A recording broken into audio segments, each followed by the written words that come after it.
Olá, irmãos, boa noite, tudo bem? Vamos à nossa penúltima aula. É a última aula da apostila, que é a aula 12, mas é a nossa penúltima aula, porque na próxima semana, próxima segunda-feira, eu vou fazer um resumão da apostila inteira, aí sim vai ser a nossa última aula. Eu fiquei de entregar a prova no domingo, porém, como a gente vai ter o resumão ainda, então eu ganhei um pouquinho mais de prazo, tá? Essa prova vai conter questões da apostila toda. Quem ainda não entregou as outras duas avaliações, por favor, faça até a entrega dessa apostila aqui, que depois eu vou ver uma data para ser entregue, tá bom? Alguns entregaram só a primeira, falta a segunda e agora essa última que eu vou entregar hoje. Mas vamos lá? Página 40 da apostila e vai terminando na página 42. Última aula, aula 12, feito para uma missão. Você foi feito, eu fui feita para uma missão. Qual é a sua missão? O que é missão? É isso que a gente vai ver hoje. Para isso, nós vamos ler em 2 Coríntios, capítulo 5, versículo 18 a 20, que diz assim: E tudo isso provém de Deus, que nos reconciliou consigo mesmo por Jesus Cristo e nos deu o ministério da reconciliação. Isto é, Deus está em Cristo reconciliando consigo o mundo, não lhes imputando os seus pecados, e pôs em nós a palavra da reconciliação, de sorte que somos embaixadores da parte de Cristo, como se Deus por nós rogasse. Rogamo-vos, pois, da parte de Cristo, que vos reconcilieis com Deus. O que quer dizer essa palavra? Essa palavra tem esse texto tem duas palavras-chave. Primeiro, fala em reconciliação. Olha aí, ó. Nos reconciliou e nos deu o ministério da reconciliação. E depois lá embaixo fala que somos embaixadores da parte de Cristo. Para quê? Para fazer a reconciliação. Ou seja, todos sinônimos de missão. Nós fomos chamados a ser embaixadores da parte de Cristo. O que faz um embaixador? A gente vai ver daqui a pouco. Agora, o que é reconciliar? Quem é que vai exercer o ministério da reconciliação?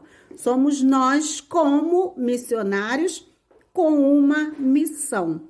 Então, fazer missão, segundo o nosso dicionário cristão, é propagar o evangelho através da igreja, é divulgar a fé, pregando e levando a palavra do Senhor para diversos lugares. Então, o que faz um missionário? Um missionário faz missão. O que é a missão? É pregar e levar a palavra do Senhor para diversos lugares. Então, nós, como liderança de célula, como cristãos também, nós temos a função de fazer missão. Quando Deus nos chama, Ele nos chama para ser missionários, para levar a palavra, para pregar a palavra, para evangelizar, que é a mesma coisa. Para quê? Para fazer a reconciliação do homem com Deus. O que é fazer a reconciliação do homem com Deus? Lembra que quando o homem pecou lá no Jardim do Éden, Deus afastou dele. Então, Deus usou diversos métodos, diversas ações ao longo da história do mundo para reconciliar o homem com Deus. E a última foi através de Cristo Jesus. Então, quando a gente recebe, a gente aceita Jesus, a gente também faz como Jesus fez. Por isso que na palavra diz que nós somos embaixadores de Cristo. O que um embaixador faz? Por exemplo, o embaixador do Brasil lá no Japão, o que ele tem que fazer? Ele precisa representar o Brasil no Japão. O que faz um embaixador do Brasil lá em Israel? Representa o Brasil em Israel. Então, ele tem que mostrar como é o Brasil. Então, da mesma forma que somos embaixadores de Cristo, nós precisamos continuar a fazer a mesma missão que Jesus realizou. Então, quando Jesus se foi, né, ao céu, subiu aos céus, voltou pro Pai, ele nos deixou como embaixadores dele. Então, a gente precisa realizar a obra que ele realizou nessa terra. Nós precisamos representar a Cristo nessa terra, e para representar Cristo não é de qualquer jeito. O embaixador no mundo político não pode ser qualquer pessoa, tem pré-requisitos, né? Precisa falar a mesma língua de quem indicou, no caso seria a mesma língua do presidente do Brasil. Então, a função do embaixador é essa. Então, o que como para a gente ser embaixador de Cristo? Precisamos falar como Cristo, ser como Cristo e viver como Cristo viveu. Na apostila está dizendo assim, no terceiro parágrafo, no quarto parágrafo, como embaixadores de Cristo, o privilégio de trabalhar para Deus e com Ele, quer dizer, a gente trabalha para Deus e com Deus sempre. O apóstolo Paulo escreveu que nós somos cooperadores de Deus. A palavra grega usada por ele a escrever isso foi sinergoi, que está relacionado a sinergia, que é um exercício conjunto para a realização de uma tarefa. Então, nós precisamos ter uma sinergia com Deus, uma sinergia, quer dizer, precisamos estar juntos e misturados com Deus e com Jesus para a gente realizar a tarefa que é de fazer missões, que é de levar a palavra de Cristo.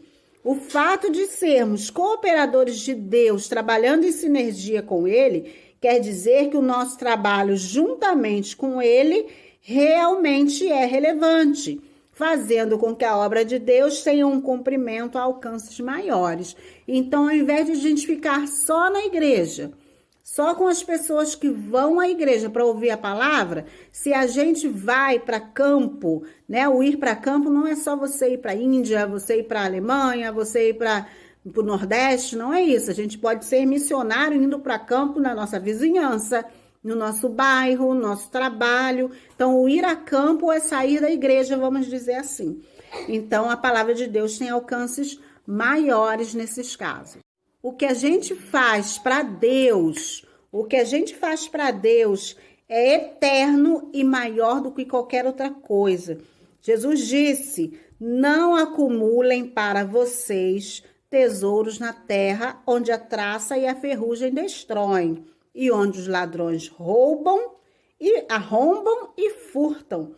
Mas acumulem para vocês tesouros nos céus, onde a traça e a ferrugem não destroem, e onde os ladrões não arrombam e nem furtam. Quer dizer, a diferença entre tesouros na terra e tesouros no céu. O que é tesouros no céu? Né? O que é a gente acumular tesouros no céu? É justamente aqui na terra, as nossas atitudes aqui na terra nos levarão a acumular os tesouros no céu. A gente não pode viver nesta terra pensando só nesta terra. O nosso viver nesta terra aqui é pensando no céu. Então, as nossas atitudes, o que a gente faz dentro de nossas possibilidades, acumulam tesouros no céu. Fazer missão está diretamente relacionado com a volta de Jesus. Dá uma olhadinha na página 41 da apostila. Lá em cima, primeiro parágrafo. O cronograma de Deus para a finalização da história está relacionado à conclusão de nossa incumbência. Jesus disse em Mateus 24:14 que o grande sinal que antecederá a sua vinda é a pregação do evangelho do reino em todo o mundo como testemunho a todas as nações. Pedro escreveu em sua segunda carta: o Senhor não demora em cumprir sua promessa, como julgam alguns. Ao contrário, ele é paciente com vocês, não querendo que ninguém pereça, mas que todos cheguem ao arrependimento. Vivam de maneira santa e piedosa, esperando o dia de Deus e apressando a sua vinda. Então, fazer missões é diretamente, intimamente ligado à volta de Jesus. Por quê? O que é necessário para que Jesus volte? O que é necessário é que as pessoas, todo o mundo, conheçam a Jesus, conheçam a palavra de Deus. Se a gente leva a palavra de Deus aos povos, às nações, às pessoas, nós estamos ajudando e apressando, olha lá embaixo, para a volta de Jesus. Olha a pergunta, como nós podemos apressar a volta de Jesus? Fazendo missões, evangelizando, falando da palavra de Jesus. Por quê? Porque Deus, ele é amor. Da mesma forma a gente precisa ser. Porque Deus, ele não quer que ninguém venha a se perder. Então, se ele não quer que as pessoas se percam, ele é paciente, ele é longânimo. Então, ele aguarda que todas as pessoas sejam alcançadas pela palavra de Deus através de Cristo Jesus. Então, por isso que é importantíssimo e é um grande sinal, como diz a palavra, o fazer missão. Aí, lá na parte de baixo da apostila diz assim, ó. Missão não é algo que nós agregamos à nossa vida, quer dizer, a gente não põe a nossa vida, mas missão é a nossa própria vida. O cristão precisa ter claramente que Jesus é a própria vida. Não é que a gente aceitou Jesus, nós agregamos Jesus. Não, Jesus é a nossa vida. Então, tudo aquilo que a gente faz levando em conta que o nosso destino final não é nessa terra, que o nosso destino é o céu, tá? E é na igreja que nós começamos a entender a nossa missão, pelos desafios, pelas oportunidades que nos são oferecidos. A igreja, tá falando aqui a central, mas quer dizer, a igreja nos oferece, através das células, inúmeras oportunidades. Por exemplo, quando você recebe uma oportunidade na igreja, não deixe essa oportunidade escapar. Porque toda oportunidade que você tem deve ser usada para falar ou demonstrar o amor de Jesus, tá? Aí, voltando um pouquinho lá atrás, que lá na outra aula estava falando justamente como é que a gente deve usar a nossa vida para evangelizar. Aí embaixo está falando a mesma coisa, olha. Deus lhe deu uma mensagem de vida para partilhar. Sua mensagem de vida inclui, primeiramente, o seu testemunho pessoal. Muitas vezes você pode ganhar alguém para Jesus através do seu testemunho, você não precisa abrir a boca. O seu vizinho te vê sua atitude, vê os seus modos, e através do seu testemunho de vida, do seu testemunho pessoal, ele pode aceitar Jesus. Ou o contrário, se não for um bom testemunho, você afasta também as pessoas. Então, aqui o testemunho pessoal, por exemplo, antes da conversão, antes de você se converter, como você era, né? As pessoas observam, você era de uma maneira, aí você se converteu. As pessoas vão continuar te observando, qual é o seu testemunho após você se converter, né? Durante, né? Na sua conversão. E após a conversão, qual é o seu testemunho pessoal? Então, se você pensa que ninguém está te observando, está, principalmente o ímpio. Eles sempre nos observam de duas maneiras. Primeiro, para ver se a gente realmente mudou, se houve mudança, né, com a conversão. Para criticar também, ou para ver quando vê que você realmente está diferente, as suas atitudes são outras, ele pode se espelhar em você e também, né, aceitar Jesus e começar a trilhar o caminho com Cristo. Segunda maneira da sua mensagem de vida como uma missão. As suas lições de vida, também foi falado na última aula. Os exemplos, as coisas que acontecem na sua vida também pode ser usado como lições de vidas. O que Deus te ensinou depois da sua conversão? Porque a gente pensava de uma maneira, depois que a gente se converte, começa a ouvir a palavra e a gente aprende coisas com Deus. Então, isso você também pode, as suas lições de vida, os seus aprendizados também podem e devem ser usados para fazer missão, para evangelizar. Caminhando para o final, lá embaixo está falando assim, você tem uma escolha a fazer. Ser um cristão da melhor qualidade ou um cristão mundano. Aí as dicas de como pensar como um cristão de primeira classe, um cristão de qualidade. Eu já faria uma colocação diferente. Faça a melhor escolha. Seja um cristão da melhor qualidade.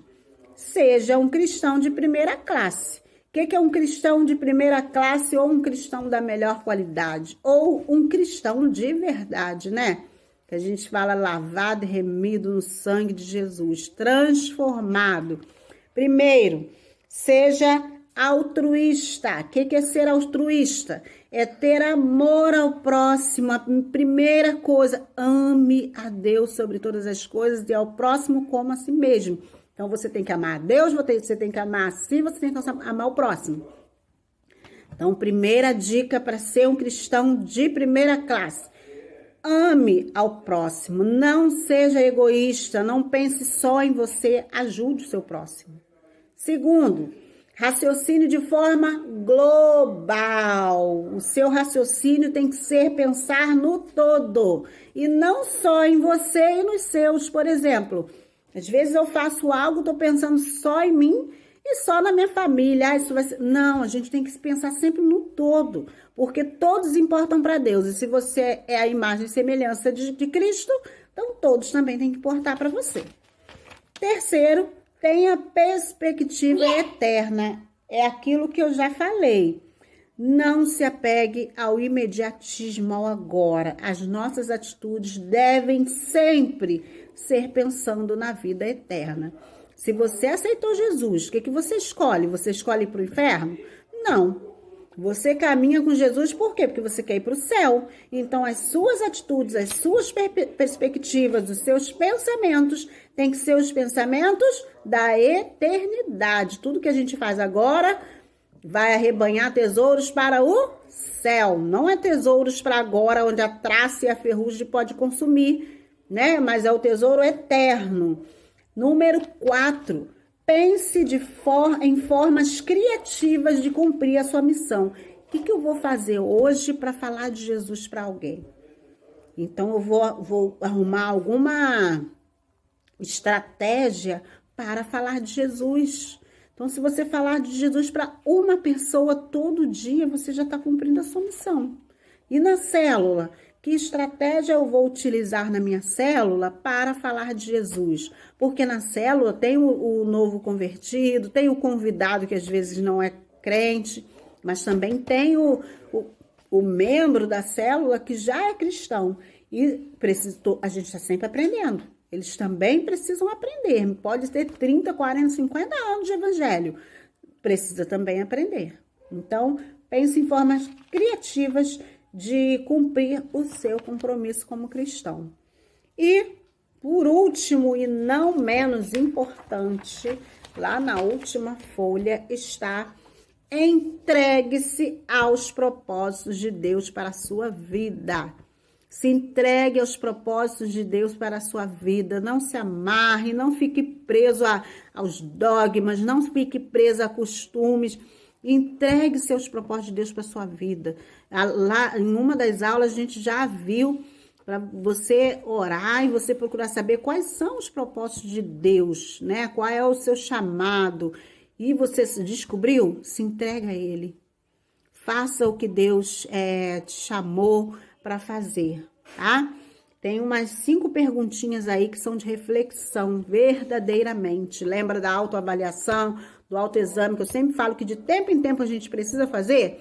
Esse de tempo em tempo, você que vai definir qual é o tempo. Ah, uma vez no ano? Ou eu preciso toda semana? Ou eu, sei lá, você que vai saber, tá bom? Então, são 5 perguntinhas. O que será o centro da minha vida? Isso aqui é de hoje em diante, vamos dizer assim. O que será o centro da minha vida? Qual será o caráter da minha vida? Você quer ter um caráter cristão ou você quer ter um caráter mundano? Qual será a contribuição da minha vida? Contribuição de acordo com a palavra, com o Evangelho. Qual será a mensagem da minha vida e qual será a comunidade da minha vida? Então, é assim, uma reflexão. Se quiser escrever também, aquele caderninho que algumas aulas atrás que eu aconselhei. Então, usa o caderninho, anota as coisas, escreve a reflexão, porque depois de um tempo você vai lá atrás olhar e você vai ver como você pensava e como você pensa. Por quê? A caminhada com Cristo realmente é uma caminhada. Ela começa aqui, quando você levanta a sua mão, você caminha, e ela vai terminar aqui, ó. Quando Jesus voltar. Quando Jesus voltar para você, ou quando Jesus voltar para todos de uma vez. Tá bom? Então, que Deus possa abençoar a sua vida rica e poderosamente. Que você possa vestir a capa de Jesus. Que você possa ser luz para as pessoas, que você possa ser sal para você, dar sabor à vida das pessoas, que você possa amar as pessoas, amar a Deus sobre todas as coisas, amar ao próximo como você ama a si mesmo.